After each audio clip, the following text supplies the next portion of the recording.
Welcome to the PanGeekery podcast, a weekly live video podcast celebrating all things geek from an all diverse perspective. And what we do is we talk about TV, film, video games, and all the cool things, covering all the nooks and crannies of fandom. My name is Earl Balon. I'm an actor slash improviser and based in Los Angeles, California. And my favorite traditional monster from my heritage is the let's see, I think it's the, I'm gonna call it the Manananggal. So in Manananggal is like it's a type of aswang where the top part separates from the bottom part of the body and then like goes hunting. Oh yeah, the flying one, the one with the bat wings. The flying one, yeah. Nice. The bat wings, yes. All right. Hi, I am Jennifer Zhang. I am an actor, writer, game streamer, and art person here in Los Angeles, California. And wow, I don't know about monsters, but I like Jingling, which is like in Chinese, it's like a sprite, you know, or like a trickster sprite type thing. It can be lucky. It can be also, you know, slightly chimera-like. Okay, my name. Yeah. And my name is Andy Lowe. I am a director, producer, fight choreographer, and puppeteer. Also here in Los Angeles.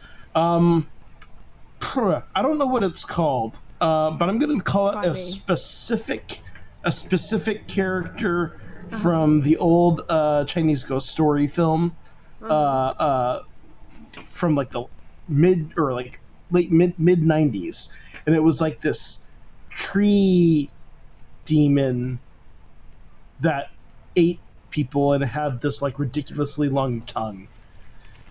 From a movie? Oh. This is Chinese ghost story. I want to say it was like 1993. It's a classic. It's freaking awesome. But it's got everything. It's got Chinese zombies. It's got the Chinese vampires that just hop and are kind of useless. You know, it's got, but it's like everything is like run by. Zhang I don't know if they're actual. I just know them as Chinese vampires. Yeah, we don't know. Got it. Okay, we got to do more research. Clearly. And Maggie Chung as a seductive Chinese ghostress. Oh yeah! Oh my God! If you guys haven't seen Painted Skin, oh sorry, go ahead. Right. I'm gonna go on. Yeah. We have guests waiting. We do have a guest waiting. I think we should do like a watch party for like some of these things that we mentioned. Like Yeah. Like classics. Like mythology watches. Absolutely. Okay, I'm down. But really quick before we move on, I want to give a.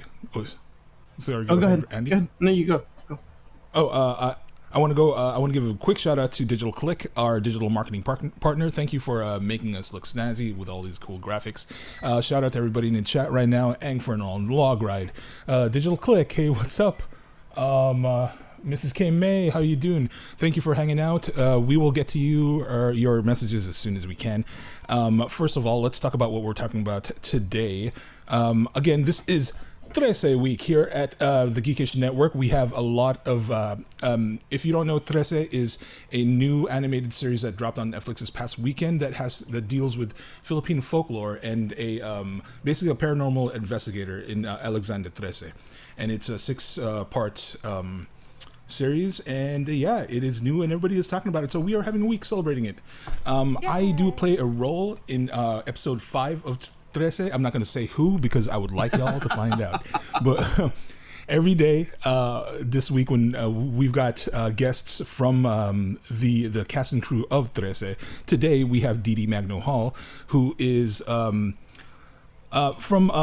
Steven Universe fame. She plays Pearl, but also from Miss Saigon, Broadway, and she plays a couple roles in Trese, including the Emissary of Death. And we have Ethan Tolero from the Tabi Tabi podcast, which deals with Philippine monsters and other parts of the mythology. So we're going to talk about that. And finally, we're going to talk a little bit about Loki episode 1, which just dropped last Thursday. So, what'd y'all think about Trese? Have you watched it? Well, I know, yeah, Jen has. I did watch actually. No, it's right. Cool. It's very fun. It's very fun to kind of see, because I'm like have a little bit of knowledge of Filipino superstition and folklore. Right. So kind of like there's the things that I don't know about, and then there's the things that I do know about, right? Like most people, right. like a lot of people with a general understanding knows what an aswang is, right? Aswang, yeah. Right. But like, you know, some of these more obscure ones, you know, it's very fun to kind of see how. Well, okay. I've always known how grotesque a lot of these kind of demons and beings are, right. and how specific they are. So it's like it's cool to see Very how specific, they kind of right. turn into, like, there is so much room to like take that already existing specificity and turn them into very fleshed out characters that kind of fit into a modern world, which is very cool to see. I was The one thing that go ahead, Jen. Yeah. No, you finished the others because I'm gonna. Well, I was just gonna say the one thing that also in just terms of the mythology is like how similar, like some of the, if we want to look at this kind of cultural diffusion, like what kind of similarities there are in the mythologies of Southeast Asia and around that area. Yeah.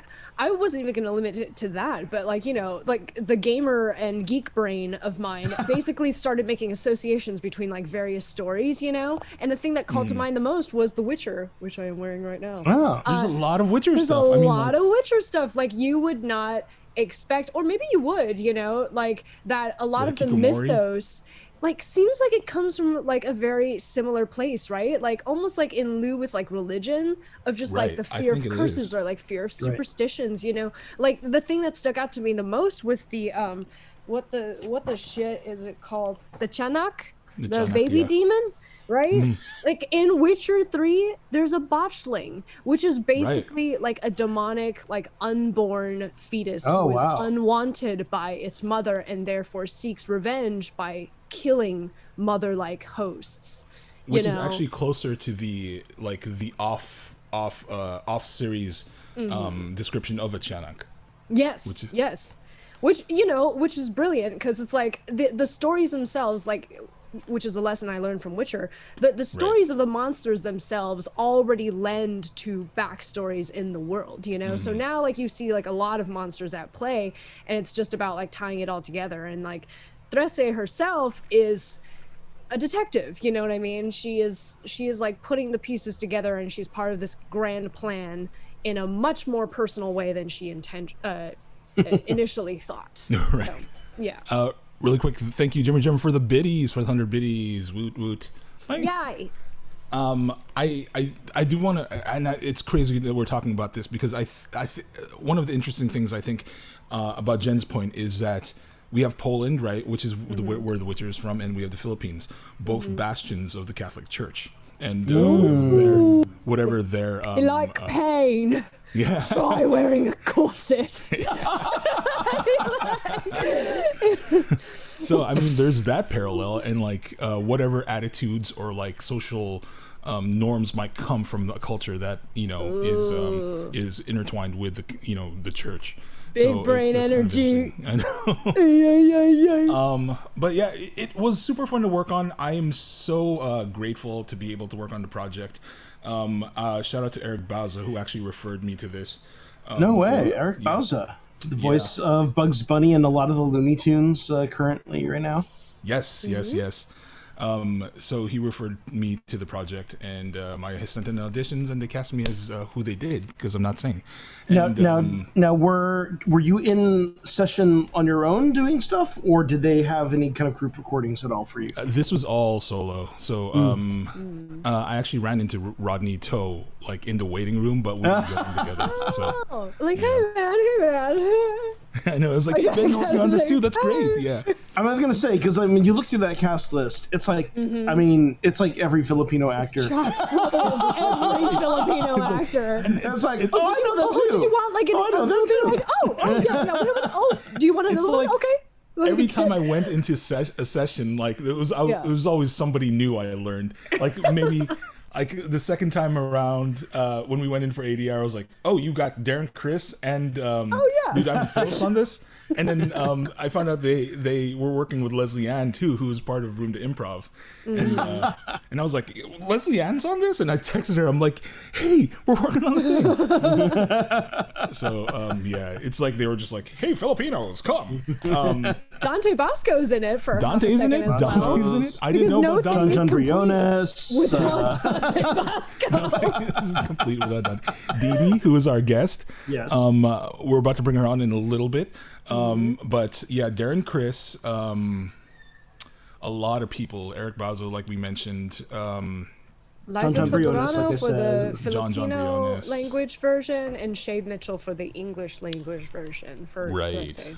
Right. So I have not actually listened. We watched a little bit of the Tagalog language version, which is and the funny thing about it is it's like kind of rather deep Tagalog. It's not not all of it is like conversational. So See, now that's something that I would be curious to hear from you, or maybe from others. How, if there's any kind of change or shift in the dub, like did they have to adapt? You know, I mean, because this is like one of the things. You know, I know that I am coming into this with a minimal knowledge of Filipino folklore and like some of the background of these characters. So you know, wondering if there were any dialogue changes made to as you know, not even just because, you know, going from one language to another language is not exactly linear. There's different kind of logic, grammar, whatever. But also if there's other kind of changes they had to make in that translation. I think that you can actually check this out if you do understand Filipino. Like you can check this out pretty readily, because it I think because even the little bit we were watching, the Tagalog, like the spoken language, does not, it's not one-to-one with the subtitles. The subtitles are they're the English version, just version, like transcripted, and then the Tagalog is actually, it's a little different. It's like just the stuff I watched. I can't remember one offhand, but there are also like deep words in Tagalog that can't be translated into English easily. So there's a little bit of that as well. That makes sense. Well, I imagine there's also maybe like slang that is common in the Philippines, maybe hasn't come over yet too. Or I heard there's a little bit of that as well. I'm not like well versed on like current Filipino slang, so yeah, I would probably have to not even been there ever. So I would have to ask, like, I guess we could ask like Ruben Uy, who's also who's also in the cast. Who's also in the cast. Yeah, exactly. But yeah, it was a lot of fun. Everybody watch it, check it out. Hopefully we get another some more episodes, because like they often do, the 6 episodes is kind of just a test bed, right? And it's a test bed to see if it's going to be something viable. So hopefully hopefully there's we get more. a little more. Right. Without further ado, I do want to bring in our special guest for today. One of our special guests for today. Everybody, welcome Miss Dee Dee Magno. Hi,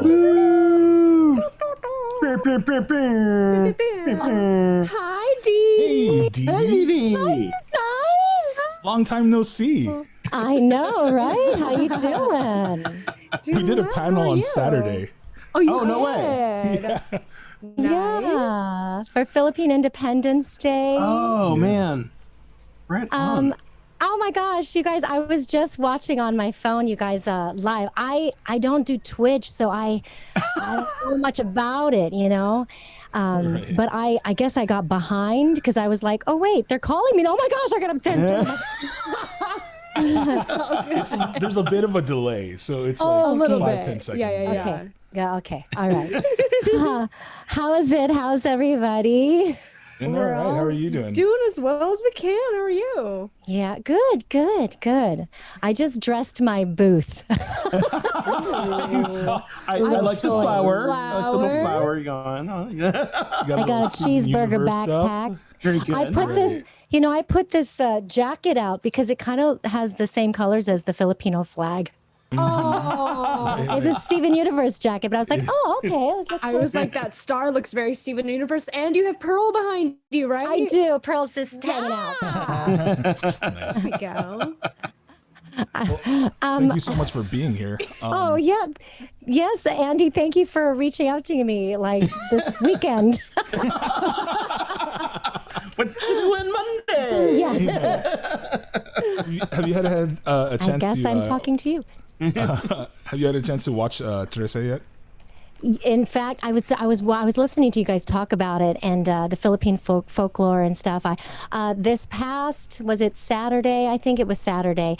I had my family over. My parents were there too at my house, and we were just eating. And I was like, "Hey, you guys, so I'm doing a voice on this new show on Netflix, and I was just wondering, do you guys want to watch it? You know?" And so we put it on, and like my kids didn't know anything about it, and I was afraid for my kids to watch it actually because it says 18 plus. Yeah. It can get gory, So yeah. yeah, so I have a 16-year-old who is like, oh, totally, let's go, you know, and then Rated R. exactly, just pushing the the limits.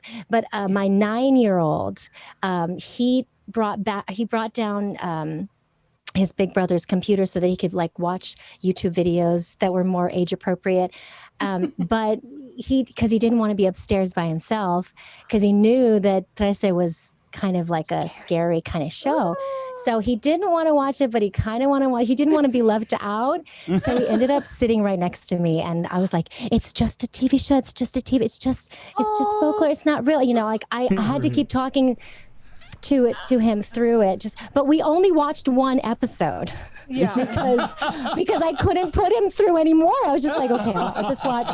I will have to watch the rest, later at a later date when the kids have gone to sleep already, having nightmares about threats. The funny thing I think is like if that were like the older generation of parents, it wouldn't even be like it's not real. They used to speak like it was real. Like, if you don't go there, if you go there, the Momo's gonna get you. The Momo is gonna get you. Oh. Yeah. Too You loud don't in behave, the the forest. It was all warnings. I know. It was sort of a way to get your kids to do what they're supposed to do. Because I remember I grew up with the folklore, like Andy was saying. I have a small understanding about it, but definitely when I was growing up, my parents, they told us about the Momo, Yeah. I know the word aswang, but I haven't told my kids about them. So, we're watching it. And the great thing about it, watching this show with my parents, is because the subtitles are also in Tagalog, like the Tagalog, the subtitles are also Tagalog. So I was like, we had to like pause a couple times and go, what does that mean? And we just would, talk to my parents and ask my parents to translate for us. And so it was kind of neat to watch it with my parents because they were all about it. They knew they were talking their language, not just Tagalog, but like about the folklore. So they were schooling us as we were watching the first episode. I still need to watch the rest of it. So no spoilers. It's so interesting to me too, because there is, I think, where we are culturally, there's not a lot of folklore that lives with us daily, right? Mm-hmm. But I feel like there are these other places, I'm thinking about even just like my uncle who lived in Chinatown, and just in Chinatown, there still was like, ghosts were part of your daily life, right? Right. There was still like, I need to burn this incense for this, otherwise, my luck's going to be bad or whatever like that, right? But that kind of interesting. It's such an interesting way of how we as people kind of deal with the natural world around us, or process anxiety. And I always kind of love like talking about it, or like hearing about it, or hearing how present, stories and folklore and superstitions are in different households. Go ahead, Jen. Jumping on top of that, I wanted to ask Dee Dee if you knew anything about like the deity, like Ibu, right? The goddess of death, or like any kind of like that mythos growing up. Because I know it's like Filipino mythology is so vast, right? It's like, was there like context that was given to you as you were performing it, or was this something that you had to like create for yourself? Like, how did how did you arrive at your character? Right. So I was just given the script that I was going to be speaking for the episodes that I was being a part of. I you know this kind of stuff kind of spooks me out a little bit. So to be honest, I'm like A little scary. I'm scared. I'm scared, y'all. Scared, y'all. But so no, I'm not familiar with the vast Which is fine. It's so huge. yeah Yeah. yeah, all I remember growing up was the momo and the aswang, and that's enough. and that's enough. That's a lot of scary already. To be honest, that's enough. But I mean, so then in preparation for this, I mean, like you have a number of different voices, notably the emissary. But I mean, I think it was you on the radio announcer. I think. Oh, You played a newscaster at some point, I think. oh yes, I did. I did do a newscaster, but I haven't seen it yet. You haven't seen- That's right. I gotta watch it when the kids go to sleep. Yeah, I gotta watch the rest. I've only seen the first episode. I can't wait to watch the rest of it.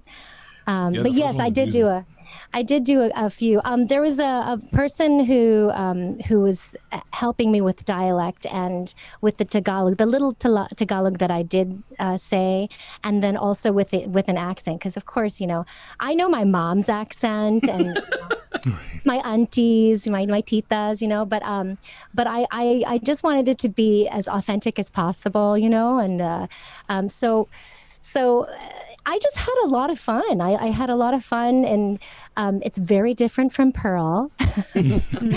So it was challenging in that respect, just because it's so different.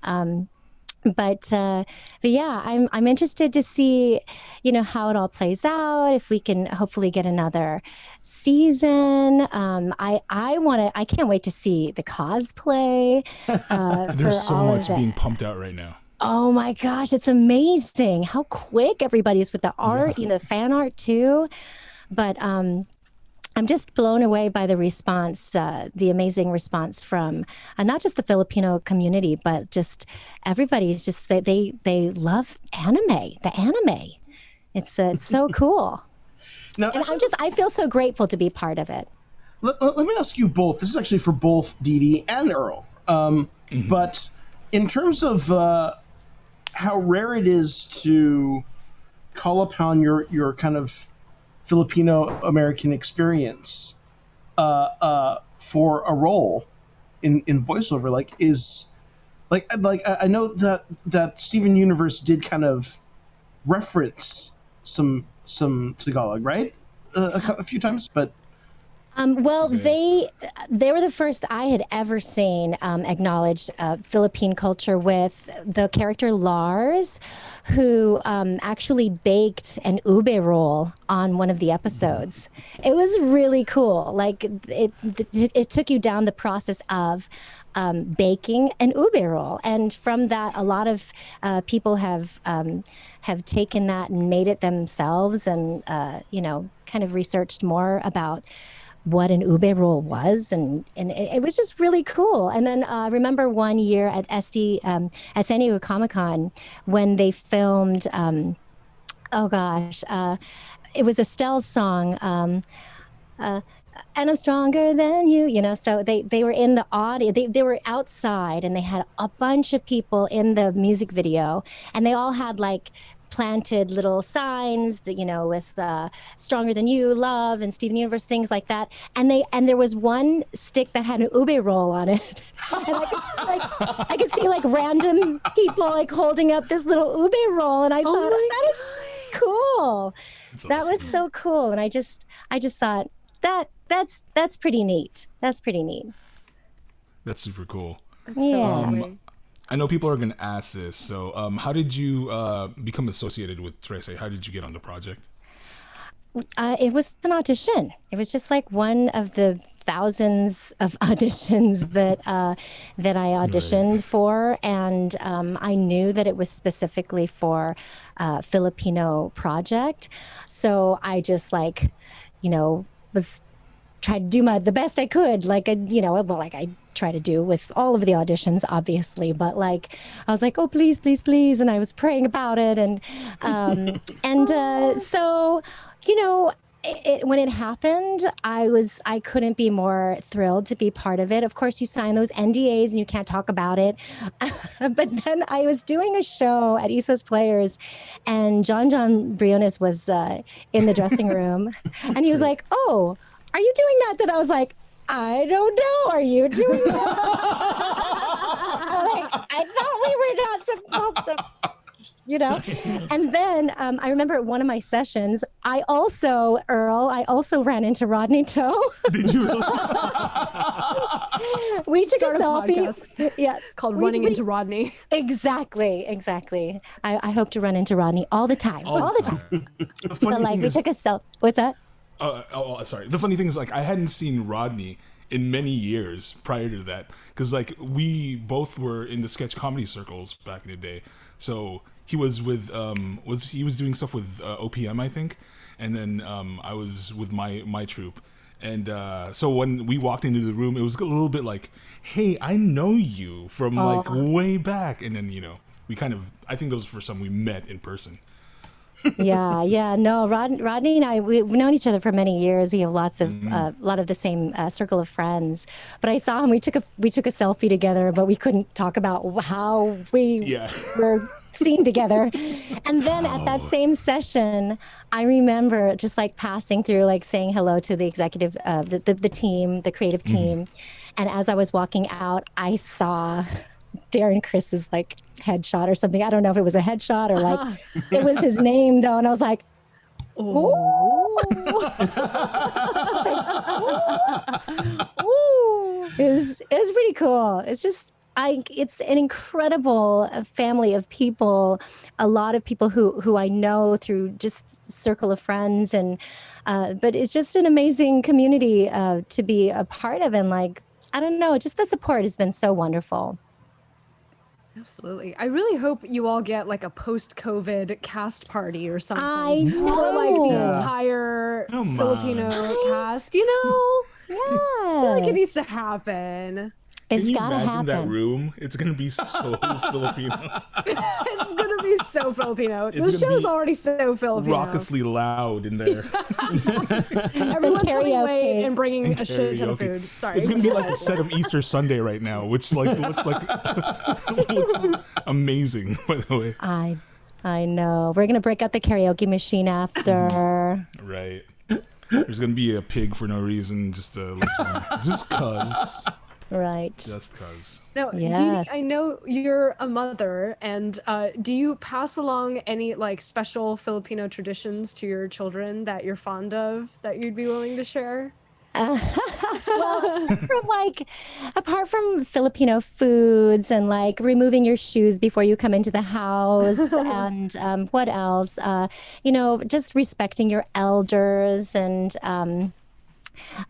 gosh, we visit my parents a lot, and they have the Last Supper on the wall, the spoon and fork, the giant spoon.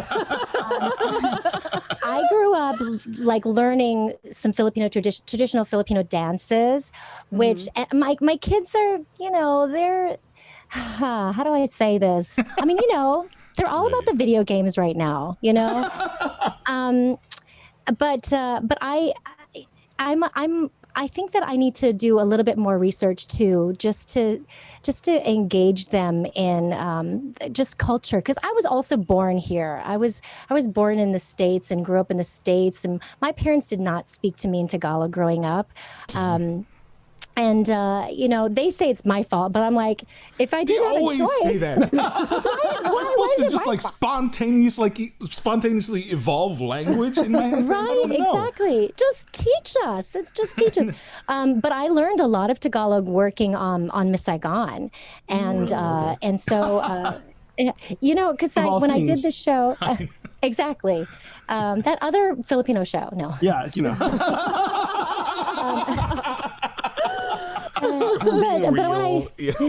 when I did the show in Asia, the cast was predominantly from the Asian cast was predominantly from the Philippines, and so they were like, okay, we're going to teach you Tagalog. We're only going to speak to you in Tagalog, and so you have to learn how to speak to us in Tagalog, like respond in Tagalog.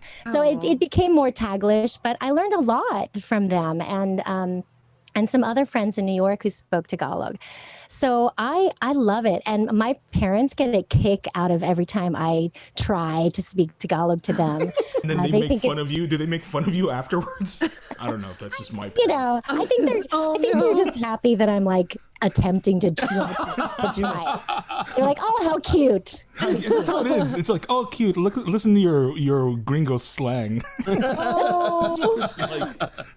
But no joke, anytime I audition for anything Filipino, if I have an accent or if I speak any Tagalog, I'm on the phone with my parents. I'm like, okay, how do I say this? Show me how to say this correctly. And I grew up singing a lot of Sharon Cuneta songs. So I learned how to speak Tagalog phonetically just with the OPM and, Sharon. So... I feel that. For me, it was Gary Vee and Martin Rivera. Yes. But yeah, I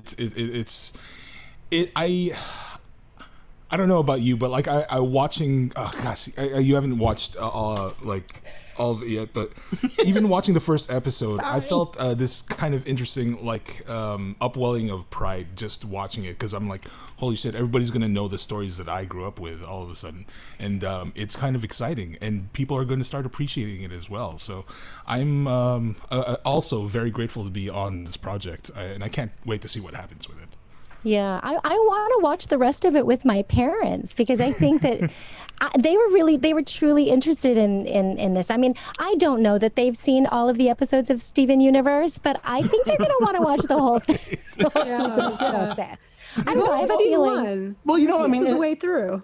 Well, and also here, like, of course, here's the opportunity for the 16-year-old, right, who can take some of the darkness a little bit, but it's a way in for him. It's anime, it's pop culture, and it's mainstream now, which is huge, right? Right. Yeah, a little bit of that culture in there, but also it's really cool. It's like, oh, mom, I had no idea. That was kind of cool. You're cool, mom. Those fighting scenes. You get some cool. Maybe. Really cool. No, you're already legendary, Dee. You don't need to be cooler. No. There's an entire geek sphere that's just like, your girl. Yes. Oh my goodness, I'm a fan as well. Can you tell? Oh yeah, as you should be. And hey, listen, when I get the Trese, stuff, the all the what do you call it? Merch, all the Trese merch, the swag. Oh yeah. That's gonna happen. Yeah, that's gonna go up in between the other sound panels that you have. Just in the middle of that empty space right there. It's just gallery view. It's gonna be awesome. Yeah, I was just thinking, like, you were talking about how you're 16-year-old. It's not cool yet to do like the cultural thing, but if they go off to college, that's, I think, it's the gateway for a lot of people's like involvement in Filipino stuff. I think they're gonna, especially with this around, it's gonna be cooler. I think, Oh no, I think he thought it was really cool that they were speaking Tagalog, because he actually said this to me today when I was asking. I was like, hey, what did you think of Trese? What did you think? And he's like, oh, that was really cool. And then when you started speaking like Tagalog, when I heard like Tagalog, I was like, oh, that's cool. Like, I mean, as a 16-year-old would say. And I thought, oh, that's neato, Got the approval of a teenager, right? That happens so rarely. In gold. I've got some cred now. Because he's 16 now. He's like, he wants to be, independent. He's like, he's so sick and tired with this during the pandemic. He's so sick and tired of his roommates because, mom and dad are just like his roommates right now. But awesome. it's like, so it's kind of like, I don't know. We're going to connect. We're going to bond because of Trese. So maraming salamat to Trese for my connection with my 16-year-old son. That's going to be awesome. We are about close to wrapping this section. Dee Dee, did you have anything that you wanted to share, or like projects that you're working on right now that you can talk about? Well, oh gosh. I am there's a couple of other voices that I lend myself, my Filipino heritage to, which is pretty cool. I can't really talk about it, but like at least two of them where I like specifically cast because it was for a Filipino role, which I'm really excited about. And I feel like there's a lot more auditions coming my way that are very specifically Filipino. So that is exciting. I have a show called the All Things Mighty show that I do with one of my best friends who's also half Filipino. We did the Mickey Mouse Club together years ago, and we have our own little show that we do, a YouTube channel. And her name is Mylene Stoddard. And then also I was part of a singing group called The Party many years ago in the 90s. And we're going to get the band back together again in Orlando, Florida, Awesome. September 11 at the House of Blues. And so that's happening. We're also partnering with Give Kids the World Foundation, doing some benefit work there with them. And then also topping off that weekend with a concert, a reunion concert. So I'm very excited about that. And I'm going to bring my kids. So hopefully, I don't know, hopefully they'll enjoy it. 90s music, we'll see. Yeah, 90s music. I know we asked you to share your next projects, and you basically just like one-upped us and went like world peace, and I'm like, oh, wow, okay, let's bow down right now. Oh no. Oh, that's awesome. Yeah. Thank you so much for introducing me to the Twitch. Welcome to the Twitch. Thank This is our you. world. No. I know. I'm new to it also. I learn every day. Yes. I'm sure you can teach me a thing or two about the Twitch. But I thank you so much for having me on your show. Yeah. Thank you so much for Thank being you here. so much for being here.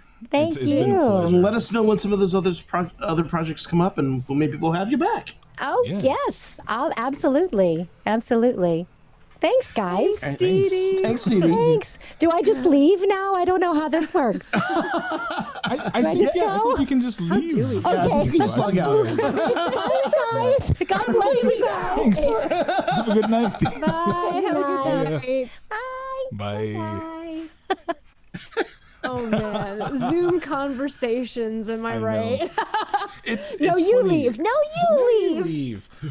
It's funny because like we've been doing, the entire world has been doing this format for a year and a half, and it's still awkward no matter what you do. Zoom is just the most awkward Right. thing.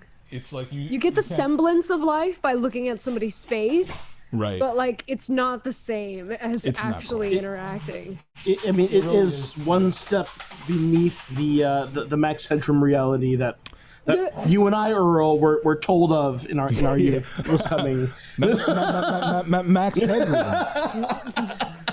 Oh God, Max Headroom, Johnny Mnemonic. Yes. That's us. So we all exist in the box. Right. We're in him. the box. In the Oh box. gosh. The Brady Bunch Well, that box. was it. That was great. Yeah, she's a legend. She's I just love Dee Dee. She is Yeah. absolutely amazing. so huge. Popper, Kit, what are you doing? But we have our next guest now. So Sorry. I have a dog. So this is Ethan Tolero from Tabi Tabi Podcast. Hello. Hi. thanks for Hi. being on the show. Thank you so much for having me. You're in Bicol right now, right? Yes, it's actually morning right now, so you're gonna probably hear roosters and dogs and whatnot. Oh my gosh. Amazing. That sounds great. So I got a chance to listen to not only your Trese episode, but like some of your earlier stuff. What made you decide to make a podcast about like the Filipino mythology? Oh, because basically because I haven't really seen any podcast in the Philippines that talk about specifically Philippine myths and creatures. So I thought, maybe this is my time to shine. And then because I also wanted to make use of my degree, which is broadcasting. So I thought, since I want to work in radio but wasn't hired, so I thought, podcast is the next thing. So just do it. Got it. And spread the stories about the Philippines, because I'm pretty sure like few people know the lesser known creatures in the Philippines. More or less they know about the aswang, the duende and whatnots. They don't know about the karangit and other creatures. I'm very interested in like what kind of like the research you did. Where did you find your sources on like all this all the mythology, because it's so spread out, right? There are a few books here and there, but like a lot of it is still oral, like tradition. So it's like, oh yeah, definitely. First of all, I got my basically the base research on aswangproject.com. I don't know if you've seen that. Yeah, and then I actually met the person behind the Aswang Project, Jordan, and he gave me books that really helped me to do my research on the creatures that I have now. And then of course the blogs, and then of course my mother, my parents, my grandparents. but the stories that my grandparents or my parents told me, they're more specifically here in Bicol, not the other region in the country. So yeah, that's more or less. For example, I have the Aswang. This is a book, Aswang Inquiry, specifically for Aswang. wow. So by Frank Lynch. So you have to buy this if you want to learn more about them. It's really, really cool. So you're going to be a historian, right? Like you're going to get a PhD in this and like teach monster studies at a university. Oh, I hope so. Please do. That would be great. It would be amazing if we had a scholar in that sphere, Yeah. Actually, that would be super cool. No, if Carl Gaverza of the Philippine Spirits actually has done an understudy about the Philippine creatures, and he has a more knowledge about the creatures here in the Philippines and stories as well. So I'm leaning to him more for additional information. He has a lot. Yeah. Now let me ask you this. I was kind of alluding to this question when we were talking about the show with the last guest, but how you're in the Philippines right now. Like, how aware of a lot of like the mythology are people in kind of modern day right now? Like, is some of this mythology getting lost, or is it kind of continuing on? I think about like here, right? Like, even if you're not superstitious about it, it's rare to find anyone who feels comfortable walking under a ladder, just because that mythology of it's bad luck if you break a mirror, it's bad luck if you walk under a ladder, right? It's pervasive. So people just don't walk under ladders. Even if they're not superstitious, it's built into us, right? So like, would you say that how much of the mythology is present in a daily sense?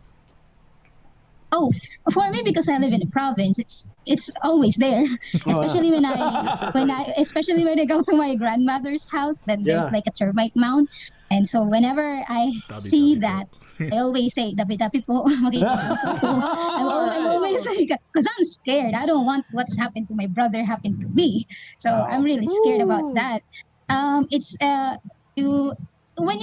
think when you're in the province, it's more prevalent for you to actually follow those superstitious beliefs rather than when you're in city, the Manila or something like, cities specifically. But when you're here, especially in Bicol, and I visit my grandmother, I always say "Tabi Tabi po" when I say termite mound. I don't point my finger in a random place, because my grandparents always told me, and my parents also say, that I might point into a creature, an invisible creature, which we call tawong likod here in Bicol, And that's gonna be a bad thing because they might get offended and I might get cursed, and I'm scared. So I don't do that. Yeah, Right. that's So awesome. yeah. I have a question about like how the Filipino mythology works as a whole, you know? Like are there I've been doing a little bit of research, but I don't know quite enough. Like I'm wondering, how do the monsters like fit in with each other? Like is there some overarching narrative that they all fit into, or do they all just exist separately and have separate motivations and things like that? I don't know specifically because I really haven't read all of them, but Mm-hmm. there are creatures, for example, here in Bicol that is also similar in Visayas, but just has a different name. So I think some of the creatures that are spread out in the Philippines are just one creature, but has different names and different variations in how they eat or how they live. So that's basically it. That's basically how I understand the creatures here in the Philippines live specifically. Yeah. Yeah. They are still very interesting though because at least you'll get to know why the Visayan region has a different characteristics than the Bicol ones. So it's nice. It's still nice to learn. It's still nice to learn about. So with the show with Trese, the innovation here is taking a lot of these kind of classical myths and creatures and ideas and concepts and putting them into an urban setting. I was wondering, like, kind of how you felt about their treatment or some of the alterations they made. Like, did they make sense to you? Was there any ones that like worked? Like, oh yeah, that absolutely makes sense for Duende to be in the sewer or whatever. Like what was your impression on that aspect of things? The first creature that actually came to mind when I was watching Trese was the Sigbin, because the Sigbin in the books are quite different from the Sigbin that was portrayed in the series. They look more wolf-like, but the Sigbin in real life, as told by many old people, are goat-like creatures with long prominent ears and stuff like that. So it's very different, and they can also be like so they are allies of the Trese family, but in real life they also have like ties with the Aswang. So that's very different. That's very different from the portrayal, at least. But I still think it's really fun. It's a story. It's a new setting, so I don't really I wasn't really bothered by it in any chance or case, because I still think that it's still nice that they actually took something from our culture and then they put it in the comics, and then because of that people are gonna get interested and they are going to do their own research. So that's what I like about the Nuno was funny because I didn't expect them to put him in the sewers. In the I've sewer? always, I've always thought of him to live in the termite mound. But then again, this is city, and maybe I always maybe they kind of like adopted the way of the modern living now, so that's why they're there. And one thing that I'm gonna say is it's probably because people have already destroyed a lot of their homes, so now they're living in the city, something like that. Yeah. So that's how I see it. They kind of just moved in the Nuno as well. Yeah. I think it's hilarious that he's a fiend for chalknut. So Oh yeah. so chalknut, which is what Trese uses to bribe Nuno, is it's a candy basically. It's a confection, but it's powdered cocoa, like coconut oil, sugar, and it's compressed into but it's very kind of powdery. It's a very specific taste. Like there's nothing else that you can have that tastes like chalknut. So when a chalknut appeared on screen, I was like, I can taste it in my mouth. I know what that tastes like. Is that consistent with the Nuno?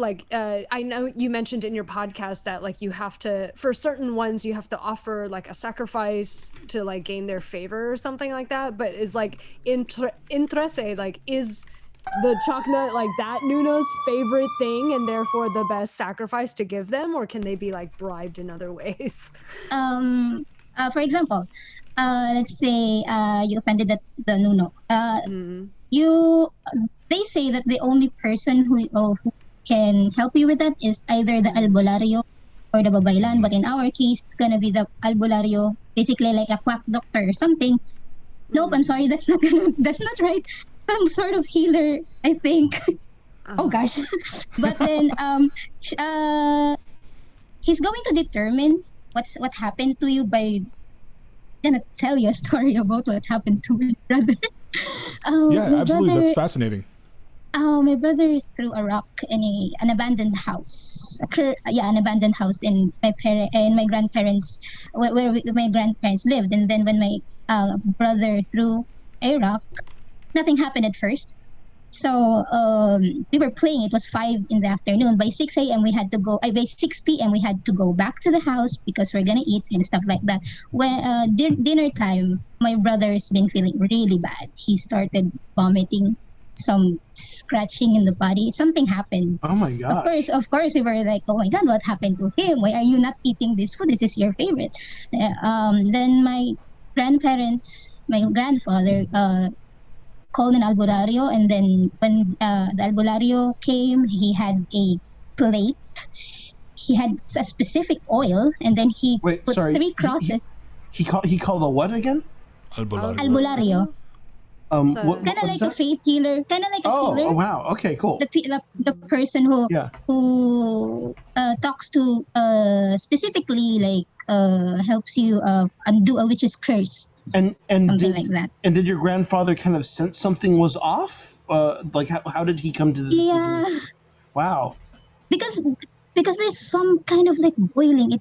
It's different from your usual, like, of course now when we think about people vomiting or like having a high fever, we're gonna, okay, doctor immediately. Yeah. But then I don't know, maybe back then, because it's very unusual, really unusual. I was right there. I was just looking at him. Was like, what's happening right now? And so when we were seeing that he's just, wow, so many boils and then vomiting and then high fever. He's delirious. So my grandfather called an albularyo. He took this specific albularyo, took a plate. This is what I remember. Then with the use of a oil, he put 3 crosses on the plate, a white plate, and then he put this in, kind of like placed it. I'm gonna do an example. So this is like a candle. So he did like place it like that. Mm-hmm. So it showed us that there is some kind of like a creature or someone that he hit when he threw the rock in the abandoned house. Oh wow. So he was offended. Wow. He doesn't like it. So what he did, what Albularyo did, was sort of like talk to these spirits or whatever it is that my brother hit, then offered, I don't know what they offered, but offered something, and then he became well after that. That's why I'm scared. Yeah. Understandable. It could be too. That's why I'm scared. So yeah, it depends. It depends. For example, I'm talking too much, but for No, another it's fine. example is You're our guest. Another example is, thank you. Another example is the karangit. The karangit is known, and this is by far my most favorite creatures in the Philippine I was about mythology, to ask you because what's your favorite. this one hits close to home for me because of how I grew up. But the karangit is basically a sort of like a duende or a nuno. They look like that, but they are described to be the owner of the land. So what I believe is they don't have a specific place where they live in the Philippines. They own the entire land. So meaning, since you are a human and if you want to like build a house, that means you have to ask permission before you build a house, or else during the construction something bad is gonna happen. And how we do this in the Philippines is we either kill a goat or a chicken, and then we spread the blood. We call that padugo, or bloodletting. And so we do that. And if you don't, that is sort of like a payment, or your rental payment. And if they agreed, and if you paid the rental fee, then you are free to construct your house. And that's my favorite, because that's what my parents did to our house, and then my grandparents' house. So that's been. And then I love that creature because my parents don't want me to whistle at night. And then when I learned about that creature, it says that the reason, I think, and I just connected the dots, because my parents told me not to whistle, because the karangit actually answers to the whistle. So now when I think about when I whistle at night, I was like, oh, I'm gonna whistle. The hakarangit will hear me. He might think I'm calling for him. That's gonna be bad for me. Right. So yeah. I heard that about my mom used to tell me that about the capre growing up. Like you shouldn't whistle if there's like a balete around because the capre will hear it and be attracted by it. So Oh yeah. let me ask you've seen all of Trese already, right? The Yes. did you have well, first of all, what did you think about the series, and second of all, did you have a favorite part? I was crying when I was watching the series. Right. Because I was really happy because I read the graphic novel before so when I found out that the series it's gonna be animated, I was really Right. happy. So when I saw Alexandra walking, I was like, oh my god, this is happening. It's finally here. So I was crying, and then my favorite in general, I really love the series. I really love the animations. I really love everything about it. My favorite would have to be when Evo appeared. So it's gonna be the first part because I really love it back there. And I also the Chanak part was really good. It's sad, but it's really good. It's sad, but it's really good. I love that one. So I thought, yeah, it's either first part and then the Chanak part. That's my favorite. That's Always loved it. My sister texted me that, and she was like, "That's so sad," and I was like, "I know, right? It's Yeah. a little messed up." Yeah. Let's what's from the chat. We have what's a balete. I think you're more equipped to answer that than I am.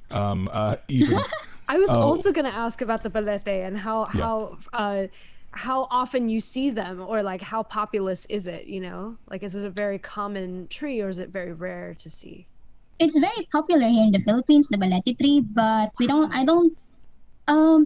I can't really explain specifically how, because I did it on my research, but it's mostly like when I think about it, because it says like, hold on, I'm gonna read it here. It's kind of like a strangler fig, so they kind of like wrap around a specific host tree, and then they're gonna envelop the host tree, and then they became this big tree with long dangling vines or something. And they're very popular here in the Philippines because they say that the balete tree is the doorway, or where creatures of lower mythology go to their house, like the doorway from the living to the otherworldly. That's what they say. So it's kind of like, it's also very it's also like where Kapre and Tikbalang reside, they say, or Diwata and Encanto. So yeah, it's kind of like a home for them. And although they're very prevalent, I don't particularly see anything here in Bicol region, or at least where I'm at right now. But the very famous one is on Manila, the Balete Drive, and they say that's a lot of key stories there. Where is Balete Drive? Oh, sorry. It's in Quezon City in Metro Manila. Oh, gotcha. But I don't know if the Balete tree is still there. So it's a really old one. The one in by Balete Drive is supposed to be like 400, 500 years old or something like that. Yeah. It's very old.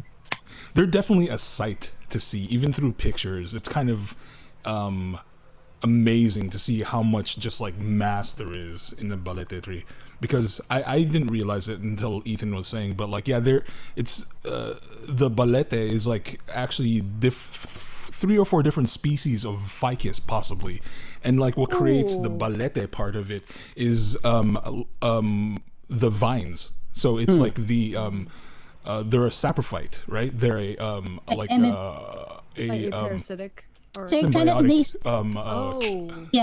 They started like as an air plant, like the epiphytes, and then they just spread around the host tree, and then I don't know if they're killing. So yeah, I actually didn't know that but then I researched it. I was like, oh, so that's why it looks so freaking weird and scary looking because of the vines. and then Babaylan back then. The Babaylans back then, Philippines would before they became like a pure Babaylan, they have to go through the balete tree and do some rituals there. They do this in Visayas, so it's just very interesting. Other people go there to do some seance or something like that. Yeah, but yeah, because it's hollow in the inside and you can go in. So it's really weird. Interesting. Hollow on the inside. So does the tree host die before the balete becomes? Now that part I don't know, but I've seen people like try to get in. I've seen photos. I was like, no, don't do that. You're gonna end up somewhere else. Do we have any botanists in the chat? What is the mechanism of the saprophytic relationship with the tree? I don't know. I'm gonna shut up. It's a real question. So I mean, so now that Trese is out and it's on Netflix, how is it doing? Has there been a huge response in the Philippines? Yeah, at least a lot of people think that it's a very great show. There's a lot of positive feedbacks. Of course, you can't really there's good ones, but more or less it's very very very interesting. They're really happy. A lot of fan arts are out there now. Yeah, a lot of stuff. So let me put you on the spot really quick. I know you listened to both the Tagalog and the English dub. Which one do you like better? Oh, Tagalog, definitely. I'm not saying that. No, it's because it's just because it's familiar to the ear. But I first listened to the English version before I listened to the Tagalog, and I'm gonna say you're really good at it. My mother and I were really listening to it. So I was like, wow, I like his voice. My mom was saying. Thanks. About my mom I didn't know that you knew. I was just asking. I was about to say. I was like, did you know? Yeah. I was actually stalking you. I was like, Wouldn't be the first time. Oh, thank you. Yeah, but it was really like it was very amazing, and to know that Filipino voice actors, Filipino actors, I really love it. It's a very good feeling as a Filipino to see Filipino creatives push the Trese in globally or internationally. It's a very happy feeling. I'm glad. I'm super happy that it's getting attention. Did we have? I think we have time for one more question from chat. MJ Flores 776 asks, "Are there any good movies about Filipino monsters?" Oh,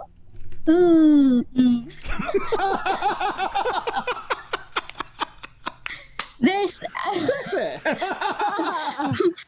Trese, yes, but if you're like looking for a specific show that actually talks about a specific character, there's not one that I could recommend. But I do recommend Shake, Rattle, and Roll because they do talk about some I've been hearing about that. You should watch it. It's very good. What is it called? Shake, Rattle, and Roll. Almost like when I was growing up, almost like every year they like produce another. So I don't know how many Shake, Rattle, and Rolls we have now, but there are, I think 8 Shake, Rattle, and Roll 8, and it's really good. At least for me, because I was really scared growing up. It's a movie. It's a movie series. And it's a movie. Oh, every year they release another movie. Pedro Pinduco. I think it's a series. They talk about Philippine myths there as well. And yeah, there are a lot of them, but I can't really remember specifically the titles. Yeah, they're very, there's a lot of them. But sadly, the thing that I'm bothered about it is because they only talk about like aswang and duendes and the well-known. Right. They should at least put some lesser known there.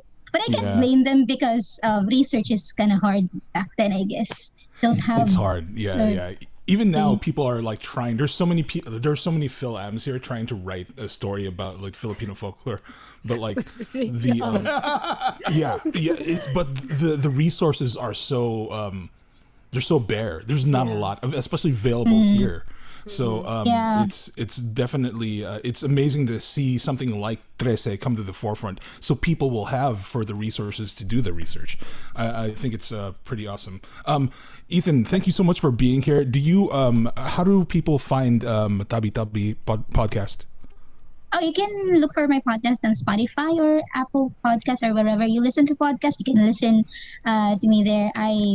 I'm actually wrapping up the season 4, so it's actually gonna be a long one because it's gonna talk about more on Aswang, like specifically jam-packed on Aswang stories. So it's gonna be it's making my head hurt.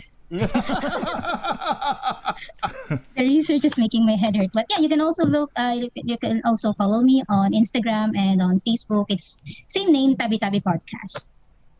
Awesome. Okay. Thank you so Thank much. you so much. Thank you so much. I really, really appreciate it. I can't really thank you guys enough for actually featuring me here. I really am thankful because I've always thought that's just my podcast was just like a little bit insignificant, and now because of the Trese, then you guys talk to me. I'm really, really happy. So really, really thankful. Thank you so much. Oh my Thank gosh. you so much for being here. The honor And, is all ours. Absolutely. And much continued success with the podcast. I know you did that feature on the Trese parts of the mythology. That special is out, so everybody listen to that. It's like a 30-minute special, right? And Yeah. so check that out. But then and you I have listened you to still it have like every day. but you still have like how many other episodes do you have on other than that? I think I have 30 plus, 20 plus episodes already Yeah, out, there's so a you can lot, listen yeah. to. Yeah, And so there's a lot of background on other myths and creatures and stuff. So I mean, it's definitely it's I mean, talking about great resources. I mean, this is a great resource that you've committed to. So thank you for. Thanks. Thank you so much. Yeah, I don't just talk about Philippine creatures. I talk also about gods and legends to Philippines, so that people also know about it. I also have like exclusive ones on my Patreon, so if people kind of like wanna Yeah, get that. finance Get that me. Patreon. Ethan, that I gotta Patreon hit money. you up. I need to rack your brain. I need to Subscribe to her Patreon. I need to subscribe to your Patreon immediately. Thank you so much. Thank you. Yeah, Have a good day. Thank you so much Have for a good joining day. us. Thank you so much. Bye bye. Bye. Bye-bye. Thank you.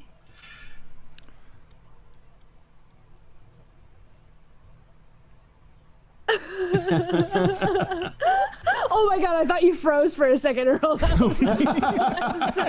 was like, oh no. And he's I gone wrote too. down so much of what she was saying. Like, whoa. I'm like, yes.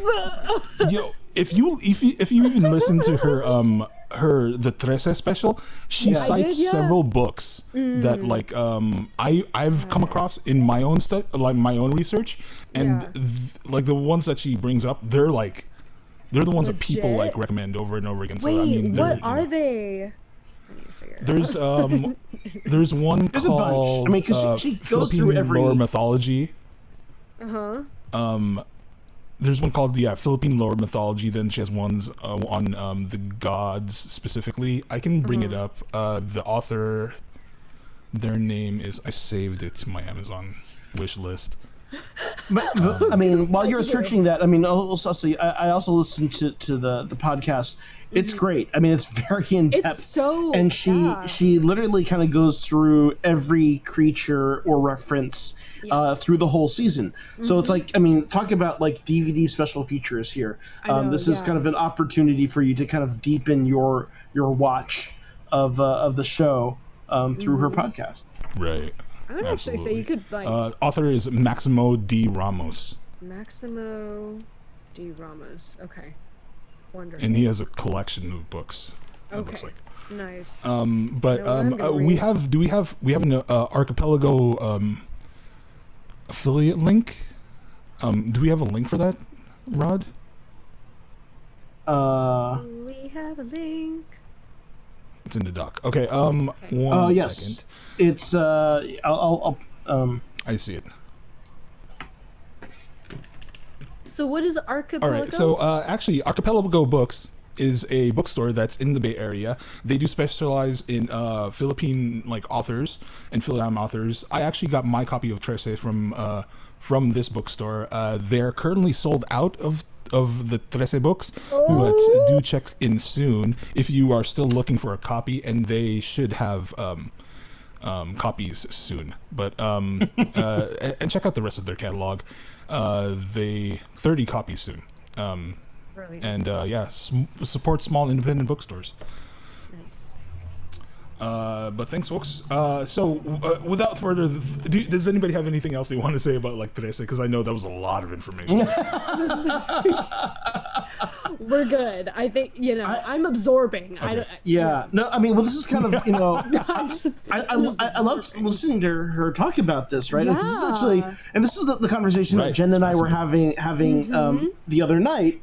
As we were talking about the show offline, and how present these stories are to her life, where she is there, particularly in the provinces, so like how much of that kind of informs the story, or how deep or how personalized it becomes. That's just really lovely to see. I think there's just like another level, because I even here growing up in the States, like there's a level of that being like daily present, because it's there's so many superstitions, and people in the chat were going over it, like how when we move into a new house, the first things that are supposed to be inside are salt and a bag of rice. How you eat noodles and round things on New Year's. You don't go to bed with your hair wet. All these different things. We have that too in Chinese culture. Yeah, I don't know what the hair wet thing is. Oh, really? But that's a thing, and I've always ignored it. but I don't know. And don't go to sleep with the fan on. Do you know what the origin of that is, Jen? I don't know. I know there's things spirits though. Well, because I know like there's like the literal things, like you eat noodles on New Year's or on your birthday because like long noodle, long life. Long cut life. The noodle, you're cutting your life off. You can't gift a watch or your. There's things like with for Southern Chinese, you never you get a steamed fish. You never flip the fish over to get at the meat. You always lift the bones up and then get to the meat, because if you flip over the fish, then you'll flip over the boat. Right, so that's also like really bad luck. Right. Like all of these kind of little things, but we should probably move on from Philippine mythology to Norse mythology. Let's do that. So Loki is the god of mischief, and the god of mischief for the Marvel Cinematic Universe has his own series now, aptly named Loki, and they dropped the first episode this past Wednesday. So, does anybody kind of want to give a bare breakdown of what the actual concept is?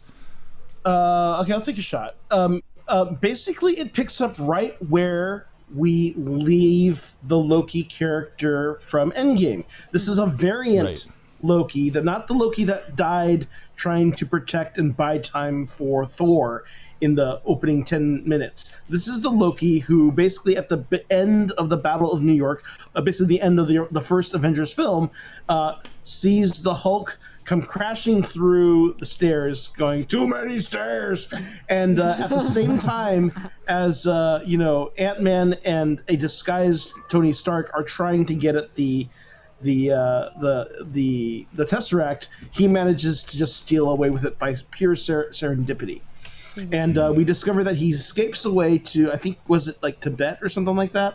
Mongolia. Or Mongolia. Yeah, because it's a Gobi Desert, yeah. And there he is met with these kind of, police. Time police, fascist. Wait, that's a different fascist time cops. TVA. The TVA, where he is arrested and basically told that he is in violation of the sacred timeline. Yes. And therefore he is transported to this otherworldly kind of like a pocket dimension, basically. Twilight Zone-y. Yeah, it's like a pocket dimension of brutalist, Russian, super brutalist. Soviet oppression that is basically going to kind of run him through a kangaroo court to have him executed and erased from all time. Yeah. But before that happens, he is discovered by Owen Wilson, who plays a character, an agent named Mobius. Yeah. Mobius. And who basically is on the search for a different Loki variant, we think, Yes. and needs help, Hannibal Lecter style, for someone who can outthink Loki. That being another Loki. Yes. And basically there is a whole... The episode gets into ways of that basically Loki has broken down. He has to kind of catch up to find out what was supposed to happen to him and see how, his other self that we know kind of was ultimately redeemed and, rectified his relationship with Thor and his brother and his family to decide what to do with his future. And of course, also discover that the TVA is omnipotent and all-powerful in ways that he could not possibly imagine. Yes. And so, that's pretty much the episode. Did I miss any other important... No, I think that's a No, I breakdown think of the that's concept. it. Yeah. Let's jump into it. Yeah. Oh my What god. What did y'all think? Oh, I actually really loved it. I really enjoyed this only because because they created like a reason for it to exist too, like they were saying that this is like ripped off into they tried to explain like time as kind of like a braid or like a rope, right? And then there are like deviations from it, and basically like the time police, I'm just gonna call them the time police, they try to like quash it, so that everything follows like the flow of time. And so in some ways it is almost like the many worlds theory, except they try to tie it back to collapse the branches of the many worlds. So it's not like a true many worlds, but it's like a many worlds with a time limit where eventually the loose end gets tied into the main branch. So the most beautiful part of this was, of course, I mean, like so many stories I love are about like time travel or about stuff, like I got like little bits of like Umbrella Academy meets like BioShock Infinite meets like Control, so you get all like this sense of like this omnipotent facility, which in some ways like is fate itself, right? So like the most beautiful scene for me was definitely watching Loki secretly play back his own tape of what his life is supposed to look like. Yeah. And he sees his mother dying, and he sees like what happens, and he sees his own death. And it's almost as if like this Loki, even though he is mischievous, he like is able to admit to Mobius, like, I am that person who, out of fear of losing power, is wreaking havoc upon people because I don't want to appear small. That whole exchange of that was hinging on, do you enjoy hurting people? Right. Which is such a cool kind of way to distill the character down. And his response to, no, I don't actually enjoy it, but this is my role. They explained it very well. It's so nice. It's so nice. Yeah. And let's shout out, like, he's fucking acting. Tom Hiddleston, he's man. acting this. He's acting his balls off. Oh now. God, it's Sold it. He's. It's not we already even. knew he It's was not even. good. We already know he's good, but it's like it's not like this. There's scenery chewing, right? No. There's it's very understated. Yeah. And also like the rest of the cast too. Like Owen Wilson is. Like, I haven't heard, like, we've all been joking going into this go with the wow, right? We haven't had a wow yet, but he is absolutely charming, and he absolutely fits into this kind of very seems like a different person. Like the I think this is going to be a mature- career-defining role for. I do too. Honestly, well, and so he's doing something else. Yeah. I wanna really the design work. Like there is such strong vision here. So the screenwriter for this 70s is feel. Well, I mean, it is it's that weird, like out of time, like weird, like retro. Like, I mean, it's that retro 70s brutalist design. It is everywhere, from the kind of domineering sculptures, from the very angular lines. There are definitely like Soviet era homage like murals on the walls in the courtroom. The color palette is very intentionally kind of orange and brown. That is kind of tertiary to the greens and blacks and gold that basically ultimately completely cancel out Loki's color palette. It feels like every it feels like every doctor's office I went to as a child. No. No, it is. Yeah, it's got like a cafeteria vibe too. I was gonna say, if anyone out there went to UCSD, you know these places.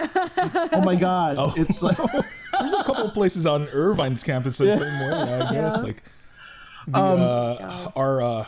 there's a lot of that stuff. Like, well, because Irvine was used for Conquest of the Planet of the Apes, so it's kind of got that feel. I have a huge question. I feel like I have to call out the fact that the first half of this episode was literally everything that happened in Thor Ragnarok to Thor, but it was happening to Loki. Yes. oh, interesting. Yeah, absolutely. After watching this, So I if we actually think of- went. Sorry, go ahead. You Finish. actually, well, I was just gonna pull. I was just gonna bring up the down to the four-armed, robot attacking him in some way, right? Which is kind of like what happened with Thor and people being melted, all that stuff. It's like it's almost one for one. But Jen, what were you gonna say about it? I was gonna say, actually, right after watching the first episode of Loki, I went and watched Thor Ragnarok, like finally for the first time, and then I saw like both of the parallels. What did you think overall?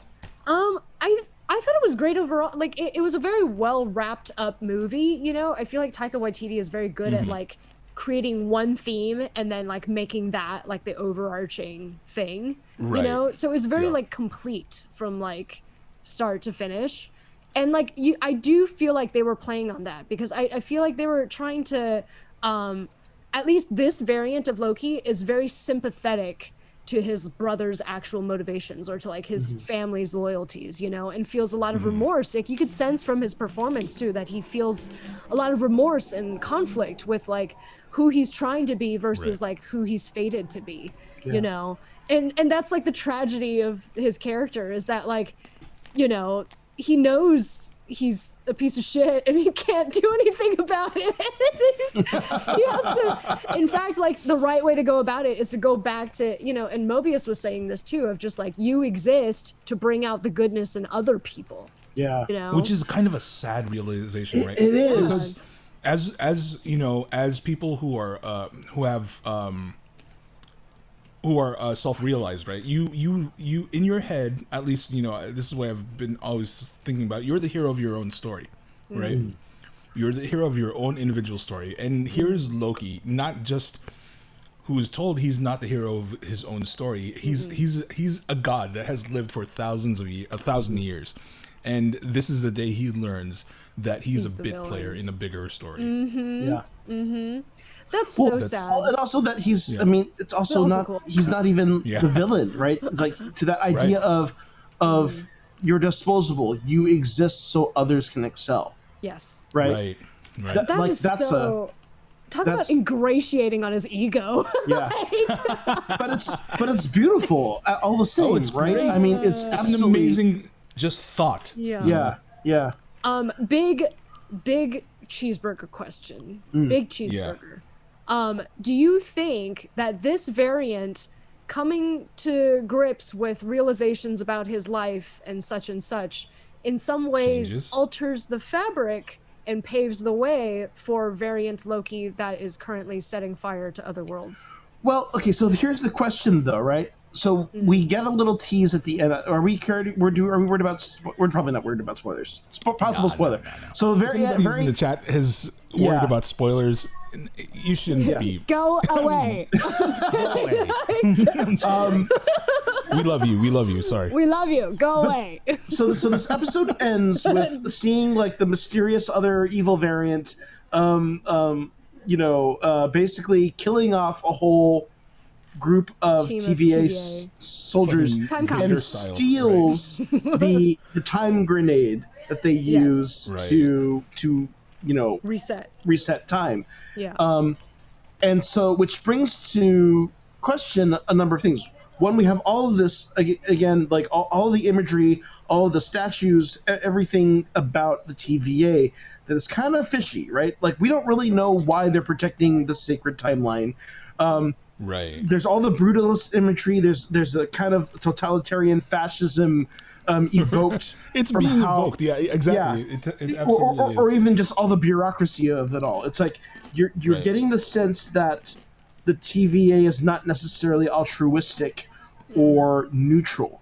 There is And everything there There's is intention seems behind like- it. There are it gods is like behind the decision of time, right. right? The TVA Yeah. is like the it's like the epitome of bureaucracy. right. It's And- crazy. And yeah, but Jen, and so they we're talk the about- timekeepers, right? Well, and Timekeepers, yeah. they talk about they're trying to prevent what is it, a multiversal war, which is kind of a tease for a secret war, if any of you know what Absolutely. that storyline It's is. such a right? tease for Secret War. Which is if you know the comics lore, like there are various versions of Secret War, but basically it's their version of like DC's Crisis. It's different versions of Marvel heroes, fight for the survival of their own universe. Crisis of Infinite Earths. That's is so the, interesting the because DC, it's like yeah. something like that war happening is almost like a meta commentary on like what happens when you write too many canonical informations in separate comics and you have to join them in some way. Like you create a war where like the meta narrative is necessary and then Yeah. that's how you explain it. To unify the like that's timelines. logic. But Sacred timeline. so one presumably we can surmise that there might be a reversal here in that the real villains of this episode end up being those the Timekeepers. the timekeepers. That's gonna be interesting because like they do hold Loki's powers don't work and he's a Nobody's god. powers work. Infinity No. Stones don't work. They're Infinity fucking, Stones are Which, like cheap by the way, Chuck E. yeah, Cheese we- trinkets. Which we have to shout out, friend of the show, Eugene Cordero. Eugene Cordero, who we had on the show. Absolutely straight up- killing that For scene. Mandalorian. Tom Bombadilling these fucking Yes. Infinity He's- Stones. So But he steals that funny. scene where it's like, I'm gonna my- catch you like a fish. What's a fish? What's up? Which is hilarious because if you was think like, about oh. this guy who has lived at Yeah. the TVA his entire life, Yeah, he doesn't know what a fish. He's never seen water. I mean, like, love running that water. whole I love that whole like sci-fi setup though. Like it's like brings you back to Camazotz from like Wrinkle in Time. Any kind of like totalitarian authority on like fate is often cast in a gray light because it's like mostly people, and I will say most Americans too, like to see themselves as agents of their own fate, right? Like Right. agents of their own destiny. So like any form of like control is seen as like infringing this is some infringing kind on of personal personal worth. freedom, and that's Yeah. that's what like Loki is experiencing now too, of just like he always saw himself as a free agent, but the existence of the TVA means that literally there is no free will. I mean, like your free will exists between predestination. Well, that's the really interesting thing, right? The idea that, you're doing what you're not supposed to do, you get removed, right? Right. Which is pretty dark when you consider that, like, some people have spotted some Easter eggs. Like, there's an extra in the background who looks a little bit like Agent Carter, right? Oh no! At one point, there's like other like there's a scroll at I one didn't point. see that. Yeah. These are other Easter eggs that people have been pointing out, and of course, we know other things that they're building in the lore. We know that this is the same screenwriter who's writing Multiverse of Madness. There's a line in there where they're talking about that possible time war. I mean, it would be madness, right? So they kind of make little references to I that. didn't catch that. There's also a lot of people wondering that one of the faces in the sculptures behind in the courtroom looks a lot like Kang the Conqueror. And not only just Kang the Conqueror, but the actor references. who is cast as Kang the As Conqueror, Kang. who And is Kang is going the to be next big appearing bad, right? in he's going to be in Quantumania, the Ant-Man movie. So Okay. so whether they're building to, secret war, or this is probably it's all very thoughtful. Freaking Feige. Do we have any predictions? Because I think I have a. I want to hear yours first. Yeah, Okay. let's hear yours. So- Mine is still mine's still percolating. I wonder if Mobius is very aptly named, right? Like a Mobius Right. strip only has one side Mobius, and yeah. there's no Right. end to it. There's like an illusion of change, whereas it is still one single surface. But so he actually acts against TVA regulations by keeping Loki past his predetermined time. He was meant to be reset already. So if he's willing to do that, and you see a scene of him in France, right, where he's having a very strange, very modernized interaction with a like 1800s French girl, you know, one has to wonder how much he is meddling in the sacred timeline himself, since he is, you know, already seated in a very authoritarian place. So I wonder if he is breeding Lokis, so to speak, or like finding variant gods in some way, and what is his motivation, you know? I think Well, I mean, at that time, he's investigating a murder, presumably by this other variant Loki, right? And he does get information and the bubble gum from the kid who has the blue tongue because of the bubble gum, right? Yeah. That was 1549 France. Like they wouldn't have. Right. So why did he let her have it? It was left from behind Loki, right? by the Loki, the killer Loki, right? So here's my prediction. And it has nothing to do with kind of the larger what's going to happen. It's just like it's just something that I want to happen because it's funny in my head. Is that it was Agatha all along? Is that it was Agatha all along? So there are rumors that there's like one of the other major cast members that we have not yet met is an actress who has been cast in a role that they haven't said yet. At which point you go, oh, there's going to be a variant Lady Loki.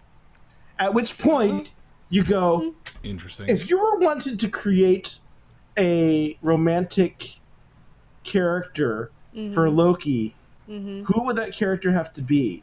Himself. It is himself. Yeah. Which Cersei and Jaime Lannister, the Luchess twins in Bioshock Infinite.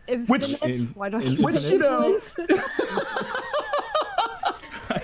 Because it would be kind of twisted too, and you know, like to actually literally be in love with yourself.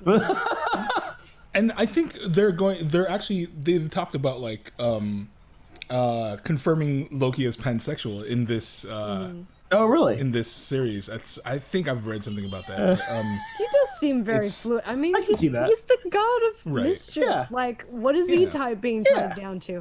The only tragedy He was is that D.B. he's Cooper. tied down to fate. He's D.B. Cooper. He's like, Oh, I know. It's so sad.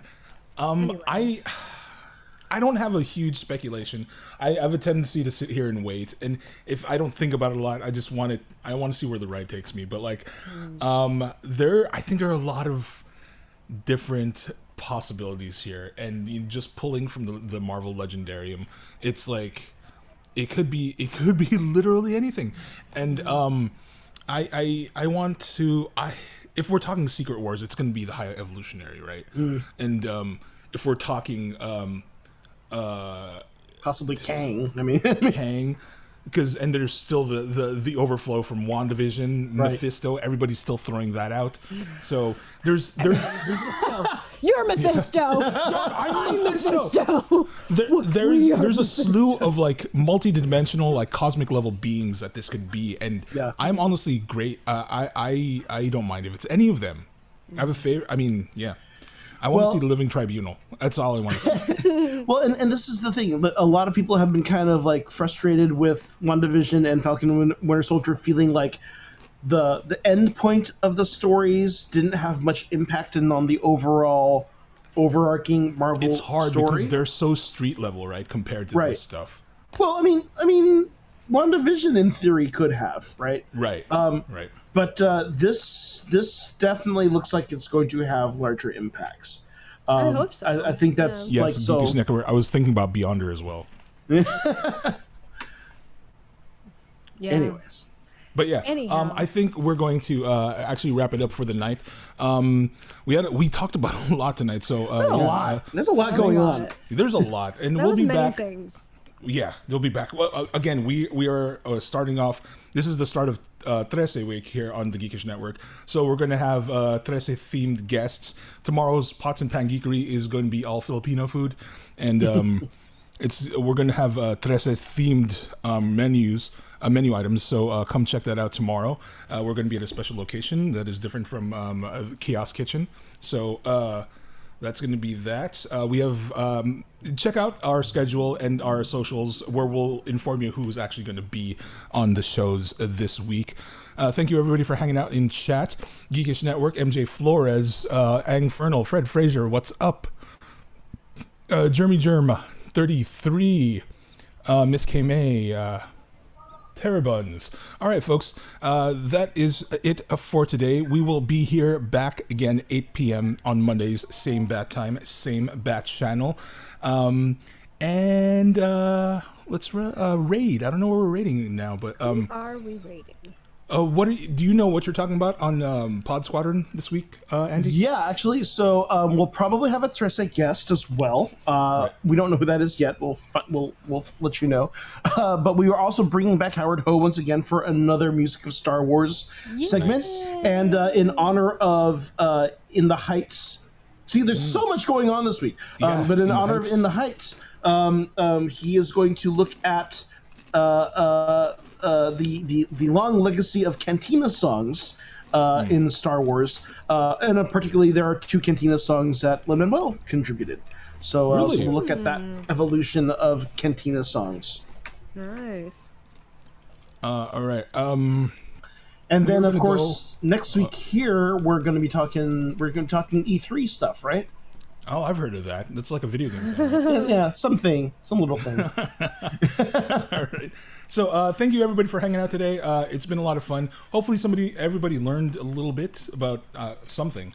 A lot of things to learn about today. But we're going to go say what's up to In Quest of Geek. They are friends of the podcast.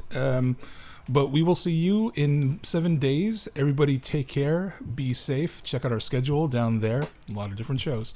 And take care of yourselves. See y'all soon. Have a good night. Yay! Good night. Tabi Tabi po.